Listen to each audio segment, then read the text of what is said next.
Greetings, my fellow denizens of the 40K universe, and welcome to the channel. I am your host, Adeptus Artorum. In today's video, we'll explore one of the most enigmatic groups of the Horus Heresy, the Blackshields. Space Marines who chose to forsake the banners of their legions and walk a path entirely their own. Now, I want to clarify from the outset, this is meant as an introduction to the subject of the Blackshields.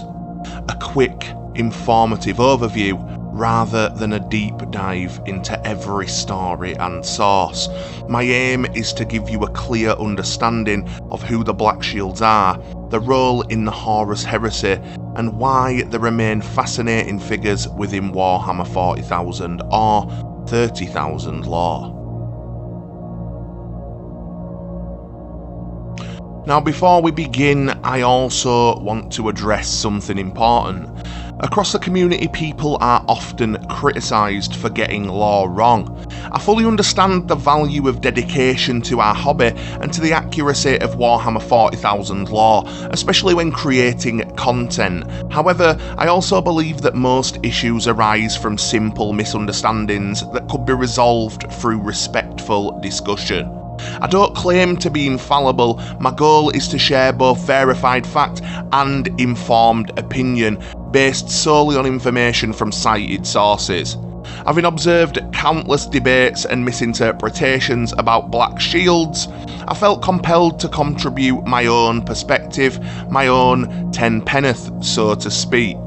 So, without further ado, let's get into the video. They were the men who removed their colours. In a war defined by banners, they painted themselves black. Neither wholly traitor nor comfortably loyalist, they walked between the lines, swearing no oath but their own. The Blackshields represent a moral twilight, a choice to act according to conscience in a galaxy ruled by absolute hierarchies, where brotherhood could turn to betrayal in a heartbeat. Now, discussing the origins and definition. Canonically, Blackshields are Astartes who renounce their parent legion, obscuring their heraldry and painting their armour black, hence the name. The defining trait is renunciation of legion identity, not necessarily alignment with loyalist or traitor causes. Many Blackshields were loyalists who refused to follow Horus when their legion betrayed the Emperor. Others were Marines who simply abandoned their legion to survive the brutality of the heresy. Some acted from conscience, some from pragmatism, and some from personal redemption.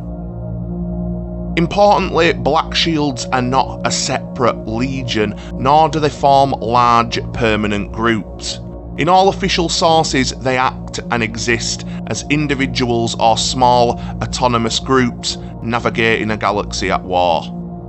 The Blackshields were Space Marines who had severed all ties to their parent legions, or in some rare cases, never even knew which legion had produced them. They often fought under false banners, improvised symbols, or no insignia at all, making them stand apart from the strict hierarchies of the Legionis Astartes.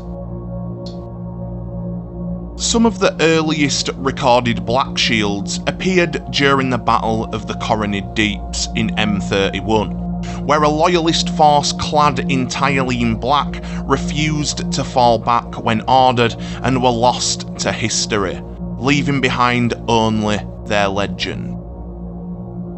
The precise origins of the Blackshields are uncertain, but their emergence came from many different circumstances. Some were pushed beyond reason by the trauma and madness of the Horus Heresy, others had suffered such personal or psychological devastation that they no longer recognised any master or banner, choosing instead to chart their own course across the galaxy. Certain groups became opportunistic raiders, seizing territory from friend and foe alike. Some believed they were continuing the Emperor's Great Crusade, while others carved out minor dominions and dominated those who crossed their path.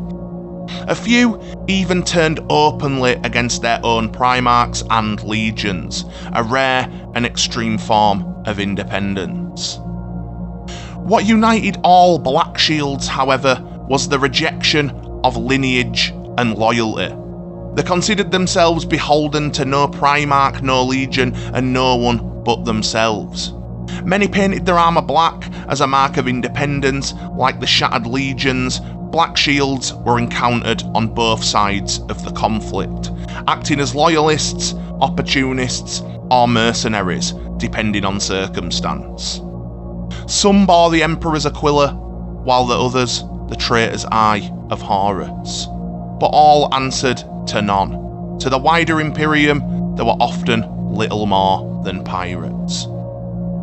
On the battlefield, Blackshields were unpredictable. They frequently altered their armour and weapons in ways forbidden by standard Astartes doctrine, and were known to wield alien technology, creating a fearsome and unconventional fighting force. In their independence, they embodied the spirit of warriors who had rejected both control and constraint, following only their own code.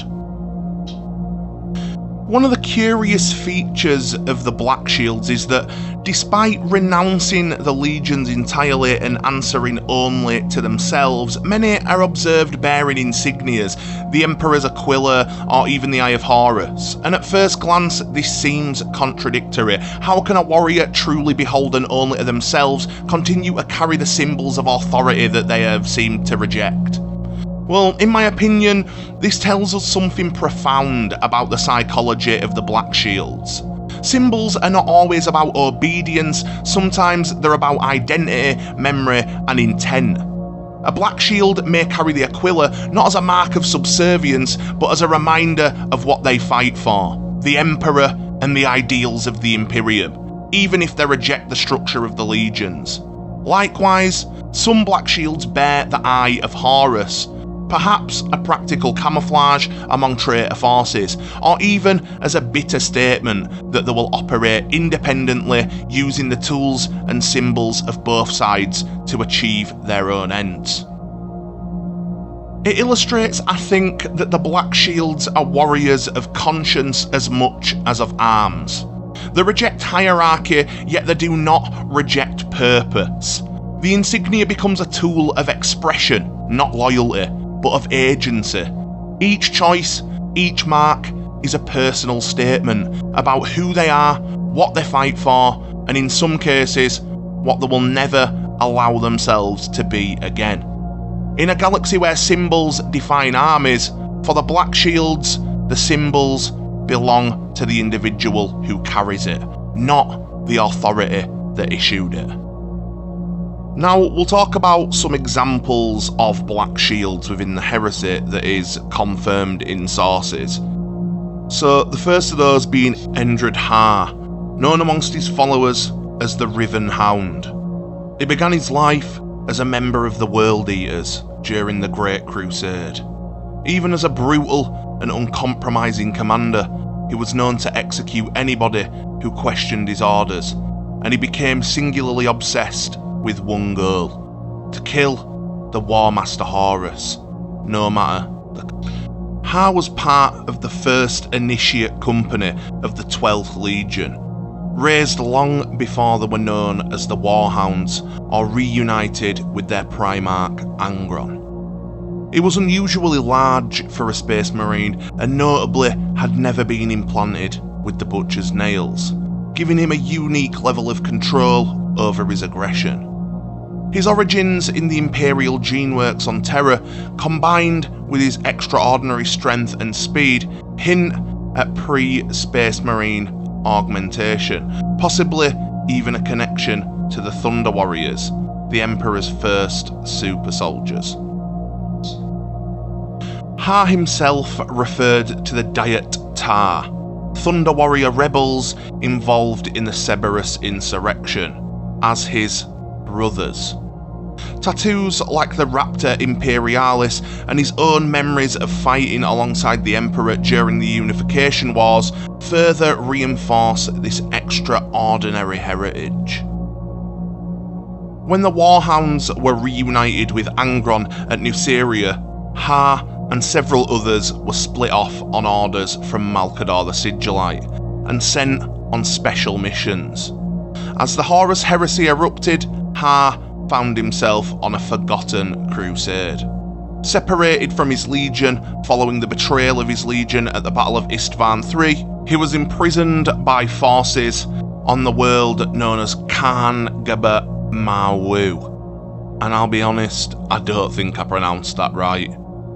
However, his unwavering loyalty to the Emperor enabled him to escape, killing his pursuers in the process. Driven to near madness by his legion's betrayal, Ha renounced his legion entirely and became a Blackshield, forging his own warband, the Fangs of the Emperor. This group became a refuge for other autonomous Astartes, including former members of the Death Guard, the Iron Warriors, and the Raven Guard legions. Many plucked from the battlefield. Among them was the Tech Marine Endrid Ha, who aided Ha in his relentless campaigns against the traitor forces. Ha's warband conducted daring operations, including capturing the Sons of Horus vessel Cicatrice Tyrannis, where he masqueraded as its commander, Raxal Corridon, during the Zana incursion. This was a desperate effort to acquire weaponry for his ultimate goal, striking at Horus himself. During these missions, Ha encountered the Calidus assassin, also known as Unvakar Noon, who convinced him to aid in securing weapons from the secret facility beneath Zana Tisiphone. Ha embraced this mission fully, even killing members of his own warband who opposed it. Using captured traitors, he ransacked the facility, retreating only after counterattacks from unfamiliar patterns of battle automata forced a withdrawal. Throughout the remainder of the Horus Heresy, Ha continued to lead irregular loyalist forces, taking on any mission that allowed him to strike at traitor forces, regardless of survival odds. His forces were active at battles such as Beta Garman and on Terra itself. During the Siege of Terra, Ha joined kill teams defending the Saturnine Gate against a Sons of Horus subterranean assault alongside notable figures like Gaviel Lurken, Nathaniel Garrow, and of course Helig Galor. In a climatic confrontation beneath the Saturnine Gate, Ha and Bel Sepetus fought against First Captain Ezekiel Abaddon, now known as Abaddon the Despoiler. It required 7 kill strikes from Abaddon to fell the monstrously powerful World Eater. Ha's sheer size and mass were so great that without the activation of Garrow's teleportation beacon, Abaddon himself would have been trapped by Ha's corpse. Ha's story is a perfect example of the Blackshield's moral and martial path. Autonomous, driven by conscience and personal vengeance, and willing to reject both legion and loyalty in order to serve a higher cause, the defence of the Emperor and the destruction of Horus. Another confirmed Blackshield was Chrysos Morturg. Now I hope that I pronounced that correctly. Chrysos was a member of the Death Guard during the early days of the Horus Heresy. He was known for his bitter and morbid demeanour, suiting one of the Death Guard. Morturg was widely disliked by his fellow battle brothers despite his undeniable talents as both warrior and commander. He was one of the few loyalist Astartes to survive the Istvan atrocity, an experience that forged his determination to oppose the traitors and ultimately led him to become a Blackshield. Born neither on Terra nor Barbarous, Morturg was inducted into the Death Guard during an emergency recruitment drive following the catastrophic losses at the Rangdan Xenocide. Despite this unconventional start, he quickly rose to the rank of lieutenant and began to manifest latent psychic powers. However, this only deepened his isolation within the Legion. His training as a librarian was abruptly halted when Mortarion disbanded the Legion's librarium and prohibited any form of witchcraft. Reassigned to the Destroyer Corps, Morturg often commanded units considered fractious and unstable, facing some of the heaviest fighting the Death Guard ever endured. He was later marked for death during the Battle of Istvan III, but against the odds, he survived, rising to prominence as a loyalist commander amidst the chaos of Betrayal. During his escape, Morturg was aided by the enigmatic figure Decima, who carried him despite his grievous injuries. In the aftermath, Morturg's body was reshaped by Magos Decima, leaving only his scarred head and fragments of his former body fused with unholy technology and biomancy. This transformation did not end his service. Alongside Decima, he continued to fight throughout the Heresy, gathering the remnants of the Legion still loyal to the Emperor. Other Blackshields and members of the Shattered Legions, operating from the strike cruiser Malice, Morturg led daring strikes against isolated elements of the Death Guard. After surviving the Heresy, Chrysos Morturg was appointed captain of the 108th Independent Company and given command of the Far Rim monitoring station Occludus, from which his Spectre squadron patrolled deep space along the edges of restricted sectors bordering the Ghoul Stars. His story is an example of resilience, transformation, and unwavering loyalty, demonstrating the unique path that Blackshields could carve for themselves in a galaxy at war. Now, even though obviously Chrysos Morturg is less narratively prominent than Endrid Ha, his story fits the definition of an Astartes who forsakes Legion affiliation to act independently for the Emperor, which is the definition of a Blackshield. Ha and Morturg exemplify that Blackshields are not a single phenomenon, but a spectrum of autonomous Astartes acting according to conscience. Now, the philosophical implications of the Blackshields is that the Blackshields challenge the binary view of loyalty in the Heresy. Loyalty is not simply to a Primarch or Legion, it can also be conscience, personal honour, or survival. In a universe of absolutes, Blackshields embrace moral ambiguity. They are autonomous actors navigating the grey areas of the galaxy at war. By forsaking their Legion's colours, they assert that actions define honour, not banners. Imagine a Marine in the aftermath of the Drop Site Massacre, surrounded by death and betrayal. To remove one's colours, to paint one's armour black, is to reject imposed hierarchies and take responsibility for one's own path. That is the essence of a Blackshield. Now, there's a lot of common misconceptions. So I've seen on a lot of forums, on discussions that I've seen in communities, in groups, etc. I've seen discussions stating that all Blackshields are traitors. This is false. Alignment was situational. Many were loyalists resisting their Legion's heresy, so to state that all Blackshields are traitors would be false. Then we have the misconception that Blackshields form organised legions. This is 100% false, I'm afraid. There is no confirmed source that has ever depicted Blackshields forming their own legions. They depict them more as individuals or small groups of Blackshields. Now, there's also a thing stating that there is numerous hundreds and thousands of Blackshields. But let me just dispel that, right?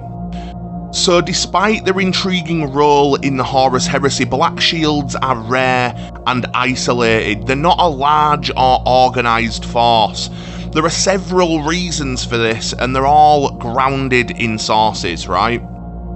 So you've got the harsh consequences of defection, which is abandoning a legion's banner during the heresy was an act of extreme personal risk. The galaxy was engulfed in total war, and Astartes who renounced their legion faced death at the hands of both loyalists and traitors alike if they were discovered. And you can source this information, that's in the Horus Heresy Book 6, Retribution. It describes how small groups of autonomous Astartes operated carefully to survive in the shadows after choosing this path. Then you've got the logistical challenges of it, right? Blackshields did not have the support of a home world. They didn't have chapter infrastructure or a functioning legion. Without resources, reinforcements or supply chains, it was extremely difficult to survive, limiting their numbers to small, independent warbands or individuals. You can see this in the Black Library book Blackshield, where Ha's band is explicitly described as a small and operating independently group, avoiding large-scale engagements whenever possible. Then you've got the psychological and the moral burden. Choosing to walk a solitary path required exceptional personal resolve. Most Astartes were bound by loyalty to Primarchs and the Emperor, and few could abandon everything they knew and survive the harsh realities of war alone. Blackshields have a rarity, and it stems in part from the extreme moral and existential pressures that they faced. Now, the few confirmed examples are exactly that, extremely few. Only a handful of Blackshields are named in the literature. Obviously, who we've already discussed, Endrid Ha and Chrysos Morturg being the primary documented examples.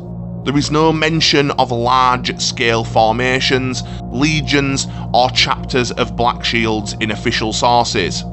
For these reasons, Blackshields are exceedingly rare, surviving in the margins of a galaxy at war, and their scarcity reinforces the mystery and philosophical weight of their choice. Now, if anyone has any information that they believe to be to the contrary of this, then please do drop a comment in the comment section below and let me know, but please do cite your sources on this information. Now, as I stated in the beginning of the video, this video is just going to be a short video just to explain the basics of the Blackshields. But I wanted to just give you my perspective on living the life of a Blackshield. So I think that to live as a Blackshield would be to exist outside the familiar structures of the galaxy. No banners, no legion hierarchy, no Primarch guiding your actions. Every choice carries weight, every battle, every interaction is defined by personal conscience and survival. Imagine the constant tension, fighting alongside or against former battle brothers. Never fully trusted by loyalists, never embraced by traitors, yet freedom exists in that choice. The ability to act according to your own honour code, to define yourself through deeds rather than inheritance or allegiance. In my view, the Blackshields are a profound expression of individual agency in a universe dominated by absolute allegiances. To walk that path is to accept both the isolation and the empowerment that come with making your own destiny. I just want to summarise the Blackshields. So, in cited sources, Blackshields are space marines who renounce their Legion identity, painting their armour black. They're individuals or small groups, not legions. The representations of moral greyness, personal honour and agency. They're illustrated by figurines such as Endrid Ha and Chrysos Morturg. They're not automatically loyalist, nor are they automatically traitor, but defined by their choices. Their existence demonstrates that the Horus Heresy is not merely a story of banners and allegiances, but of conscience, consequence, and identity. Though the Blackshields are few in number, the Blackshields are extremely important to the narrative of the Horus Heresy and the broader understanding of Space Marine psychology and ethics. The significance lies in several key aspects. The fact that they are illustrating moral autonomy, that they embody the idea that loyalty is not absolute, even in a galaxy dominated by strict hierarchies and unquestioned obedience. Some Astartes exercised personal agency, choosing conscience over orders. It demonstrates how Endrid Ha and his small group acted according to their own principles, rather than Legion mandates. Then you've got the fact of highlighting the grey areas of the heresy. The Horus Heresy is often framed as loyalist versus traitors, but the existence of Blackshields demonstrates that not all choices fit neatly into these categories. Some warriors rejected both paths, showing that morality and honour exist on a spectrum. Then you have the demonstrating of the cost of choice. So, by forsaking their legions, Blackshields faced immense danger, isolation and hardship, highlighting the personal stakes of autonomy in a galaxy consumed by war. The stories underscore the emotional and moral weight behind every choice an Astartes makes. It also provides narrative depth. In storytelling, Blackshields allow writers to explore identity, honour and conscience in extreme conditions. Figures like Ha and Morturg give us a glimpse of what it means to act as a self-directed individual in a universe built on rigid structure and hierarchy. Blackshields are important not because of their numbers, but because they illustrate the complexity of loyalty, morality, and personal choice in the Horus Heresy. They serve as a reminder that even genetically enhanced super soldiers are not immune to doubt, conscience, and ethical struggle.